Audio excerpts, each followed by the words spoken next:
বিপুল উৎসাহ উদ্দীপনার মধ্য দিয়ে মার্লি কমিউনিটি সেন্টারে সোমবার অনুষ্ঠিত হলো ক্যামব্রিজ রয়্যালস ক্রিকেট ক্লাবের অ্যাওয়ার্ড অনুষ্ঠান। এতে বিভিন্ন ক্যাটাগরিতে ক্লাব সদস্যদের ব্যক্তিগত পারফরমেন্সের জন্য অ্যাওয়ার্ড প্রদান করা হয়। বিস্তারিত জানাচ্ছেন আমাদের ক্যামব্রিজ প্রতিনিধি মারুফ আহমেদ।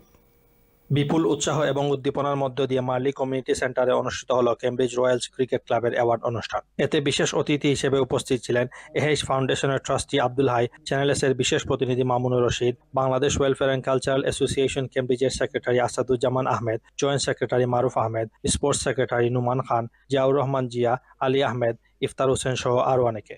এই অ্যাওয়ার্ড অনুষ্ঠানে বিভিন্ন ক্যাটাগরিতে ক্লাব সদস্যদের অ্যাওয়ার্ড প্রদান করা হয়। হাসান বিন নিয়াজ সেরা batsman, club captain Abu Bakkar সেরা বোলার, রায়হান শিমুল মোস্ট ইমপ্রুভ প্লেয়ার নির্বাচিত হন। ক্লাব সেক্রেটারি জাকির চৌধুরীর উপস্থাপনায়, ক্লাব চেয়ারম্যান আরিফ মাহমুদের পরিচালনায় অনুষ্ঠানে অন্যান্যের মধ্যে উপস্থিত ছিলেন ক্যামব্রিজের কমিউনিটি বিভিন্ন সামাজিক ও রাজনৈতিক ব্যক্তিত্ব।